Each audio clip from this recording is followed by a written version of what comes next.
EP. Javadekar കൂടിക്കാഴ്ചയിൽ party നിലപാട് വിശദീകരിച്ച് എം.വി. ഗോവിന്ദ മാസ്റ്റർ.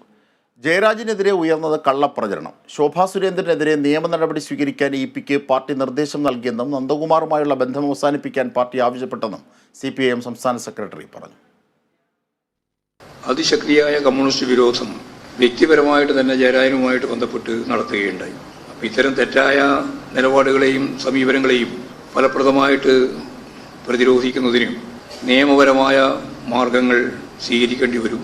അങ്ങനെ സ്വീകരിക്കുന്നതിന് സഖാവ് ജയരാജനെ പാർട്ടി ചുമതലപ്പെടുത്തി. അത്തരം കേസ് സംബന്ധമായ കാര്യങ്ങളും കൈകാര്യം ചെയ്യണമെന്ന് തന്നെയാണ് ഉദ്ദേശിക്കുന്നത്. ദല്ലാൾ നന്ദകുമാറിനെ പോലുള്ളവരുമായിട്ടുള്ള ബന്ധങ്ങൾ അത് അവസാനിപ്പിക്കുക തന്നെ വേണം എന്നാണ് സെക്രട്ടേറിയറ്റ് കാണുന്നത്. ഇതിൻ്റെ കൂടുതൽ വിവരങ്ങളുമായി വിഷ്ണു കരുണാകരൻ ഞങ്ങളുടെ പ്രതിനിധി ചേരുന്നു. വിഷ്ണു, എന്തൊക്കെ കാര്യങ്ങളാണ് CPIM സംസ്ഥാന സെക്രട്ടേറിയറ്റിന് ശേഷം പ്രധാനമായും ഇ.പി. ജാവദേക്കർ കൂടിക്കാഴ്ചയിലും ശോഭാ സുരേന്ദ്രന്റെ ആരോപണത്തിലും പാർട്ടി നൽകിയ വിശദീകരണം? അജിംഷാദ്, ഇന്ന് നടന്ന CPIM സംസ്ഥാന സെക്രട്ടേറിയറ്റിലാണ് ഇക്കാര്യങ്ങളെല്ലാം തീരുമാനമെടുത്തത്. ഇ.പി. ജയരാജനും ജാവ്ദേക്കറുമായുള്ള കൂടിക്കാഴ്ചയ്ക്കെതിരെ വലിയ രീതിയിലുള്ള ആരോപണങ്ങൾ ഉയർന്നിരുന്നു. എന്നാൽ അത് കൃത്യമായൊരു വിശദീകരണം ഇ.പി. നേരത്തെ തന്നെ നൽകിയിരുന്നു. പ്രധാനമായും ഇ.പിക്ക് ഇത്തരത്തിലുള്ള ബന്ധമൊന്നുമില്ല. പ്രകാശ് ജാവ്ദേക്കറുമായി വളരെ നേരത്തെ തന്നെ ഒരു യാദൃശ്ചികമായ കൂടിക്കാഴ്ചയാണ് ഉണ്ടായത്. രാഷ്ട്രീയപരമായ ഒരു കാര്യം ചർച്ച ചെയ്തിട്ടില്ലെന്നും അദ്ദേഹം വ്യക്തമാക്കിയിരുന്നു. അതിനുശേഷമാണ് ഇപ്പോൾ നിലവിൽ ഈ ഒരു വലിയ ചർച്ചാ വിഷയമായി മാറാനുള്ള സാധ്യതയുണ്ടായത്. അതിനുശേഷം കടുത്ത ആരോപണങ്ങളാണ് ഈ ശോഭാ സുരേന്ദ്രൻ അടക്കമുള്ളവർ ഉന്നയിച്ചത്.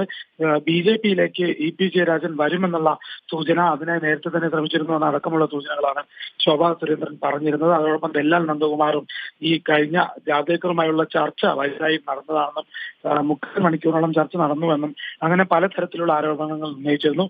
എന്നാൽ ഈ വിഷയങ്ങളിലെല്ലാം ഈ ഉന്നയിക്കുന്ന ആരോപണങ്ങളെല്ലാം തെറ്റാണെന്ന് തന്നെയാണ് ഇ.പി. ജയരാജൻ വിശദീകരിച്ചത്.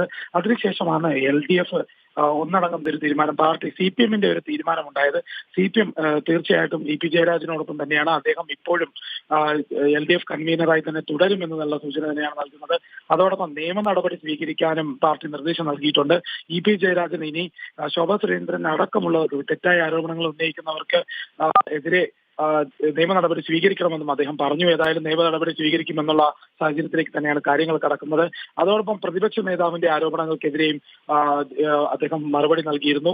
പ്രതിപക്ഷ നേതാവ് പലതരത്തിലുള്ള ആരോപണങ്ങൾ ഉന്നയിക്കുന്നു. അത് പൂർണ്ണമായും അസംബന്ധമാണെന്ന് തന്നെയാണ് വ്യക്തമാക്കുന്നത്. ഇത്തരത്തിലുള്ള കാര്യങ്ങളാണ് ഇപ്പോൾ വ്യക്തമാകുന്നത്. ഏതായാലും ഇ.പി. ജയരാജനെതിരായ ആരോപണങ്ങൾക്ക് ഒരു വിലയും കൽപ്പിക്കുന്നില്ല. അത്തരത്തിലുള്ള ആരോപണങ്ങൾ തീർച്ചയായും ഇപ്പോൾ നമ്മോടൊപ്പം CPI സംസ്ഥാന സെക്രട്ടറി ശ്രീ ബിനോയ് വിശ്വം നമ്മോടൊപ്പം ചേരുകയാണ് കേരള വിഷൻ ന്യൂസിനോട്. ശ്രീ ബിനോയ് വിശ്വം, അതായത് ഈ തൃശ്ശൂരിലേതടക്കമുള്ള കാര്യങ്ങൾ കൂടിക്കാഴ്ചയിൽ ചർച്ചയായി എന്നൊക്കെയാണ് ആരോപണങ്ങളായി എത്തുന്നത്. പക്ഷേ CPIM കൃത്യമായും ഇ.പി. ജയരാജനെ പ്രൊട്ടക്ട് ചെയ്തുകൊണ്ടുള്ള ഒരു നിലപാടാണ് ഇപ്പോൾ സ്വീകരിച്ചത്. എന്താണ് CPIയുടെ നിലപാട്? ഊഹാപോഹങ്ങളെ പറ്റി എന്തെങ്കിലും പറയാൻ ഞാൻ തയ്യാറല്ല. അതിലൊന്നും പറയാൻ സമയമല്ല ഇത്. പിന്നെ ഏത് വിഷയമാകട്ടെ, അതിൽ CPIMന്റെ തെറ്റും ശരിയും തീരുമാനിക്കുന്ന പാർട്ടി CPIM തന്നെയാണ്. അവരുടെ ശരിയേതാണെന്ന് തീരുമാനിക്കാനുള്ള പക്വത അവർക്കുണ്ട്. അതേപ്പറ്റി CPIക്ക് ഒന്നും പറയാനില്ല. CPIക്ക് പക്ഷേ തൊഴിൽ പറയാൻ കാര്യം പറഞ്ഞിരുന്നു. അതെങ്ങനെയാണ് ഇന്നത്തെ കാലത്ത് ഈ എല്ലാവരും ശക്തികളും എല്ലായിടത്തും കടന്നു കയറാനും പിടിമുതൽക്കാനും ഒക്കെ ശ്രമിക്കുന്ന കാലത്ത് അവർ പന പോലെ വളരുന്ന ഈ കാലത്ത് ജാഗ്രത വേണം. എല്ലാ പാർട്ടികൾക്കും, ഇടതുപക്ഷ പാർട്ടികൾക്ക് ആ ജാഗ്രത കൂടുതൽ വേണം. അത് CPIMന് മാത്രമല്ല, CPIക്കും മാത്രമാണ്. ആ ജാഗ്രതയെ പറ്റിയാണ് ഞങ്ങൾ ആദ്യം മുതലേ പറയുന്നത്. ഇപ്പോഴും അത് തന്നെ പറയുന്നു. അതായത് ഇപ്പോൾ CPIM കൈക്കൊണ്ട നിലപാടിൽ CPIക്ക് തൃപ്തിയില്ല എന്ന് കൂട്ടി വായിച്ചോട്ടെ താങ്കൾ പറഞ്ഞത്? ഞാൻ പറഞ്ഞ കാര്യങ്ങൾ വളരെ തുറന്ന കാര്യമാണ്, ഒരു മറയില്ലാത്ത കാര്യമാണ്. അതപ്പുറത്ത് നിങ്ങളൊന്നും വ്യാഖ്യാനിക്കണ്ട, ഇപ്പുറത്ത് വ്യാഖ്യാനിക്കണ്ട. വ്യാഖ്യാനങ്ങൾക്കൊന്നും അതിൽ കഴിവില്ല. I M so clear. ഇത് LDF-ൽ CPI ഈ വിഷയങ്ങൾ ഉന്നയിക്കുമോ? അത്തരം ഊഹാപോഹങ്ങളൊന്നും പറയാൻ ഇപ്പൊ പോകേണ്ട ഘട്ടമല്ലോ. എന്താ ടൈം കം. ഇത്തരം ദല്ലാളുമാരുമായുള്ള കൂടിക്കാഴ്ചയിൽ ജാഗ്രത പാലിക്കണം. ഇപ്പോൾ CPIM അത് ഓക്കെ, CPI പറഞ്ഞ നിലപാട് വ്യക്തമാണ്. പക്ഷേ ഇപ്പോൾ നല്ല രാഷ്ട്രീയം ആശയങ്ങളുടെയും നിലപാടുകളുടെയും ഒക്കെ പ്രശ്നമാണ് രാഷ്ട്രീയം. എല്ലാവർക്കും എന്ത് ആശയം, എന്ത് രാഷ്ട്രീയം, എന്ത് നിലപാട്, അവർക്ക് വേണ്ടത് നമുക്കും കിട്ടണം പണം. രാഷ്ട്രീയം വിറ്റായാലും രാഷ്ട്രീയക്കാരെ വിറ്റായാലും പണം ഉണ്ടാക്കാൻ വേണ്ടി പലക്കും പറയുന്ന എല്ലാവരും പറയുന്ന നല്ല രാഷ്ട്രീയം. അത് EP-യോടാണല്ലോ പറയുന്നത് അല്ലേ?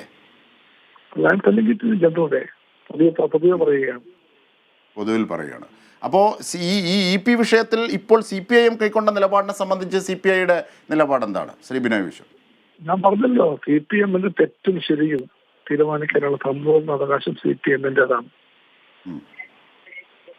അല്ല, തൃശ്ശൂരിലെ വിഷയം വന്നിരുന്നു. തൃശ്ശൂരിലെ ക്രോസ് വോട്ടിംഗ് അടക്കമുള്ള കാര്യങ്ങളെ തൃശ്ശൂരിലെ വിഷയങ്ങളൊന്നും ഇതിൽ ചർച്ച കൊണ്ടുവരാൻ ശ്രമിച്ച് അതൊക്കെ ഇടുകയാണല്ലോ. തലവൊക്കെ ഞാൻ തയ്യാറല്ല, എന്നെ കിട്ടുകയില്ല. Okay okay okay, thank you. Okay okay,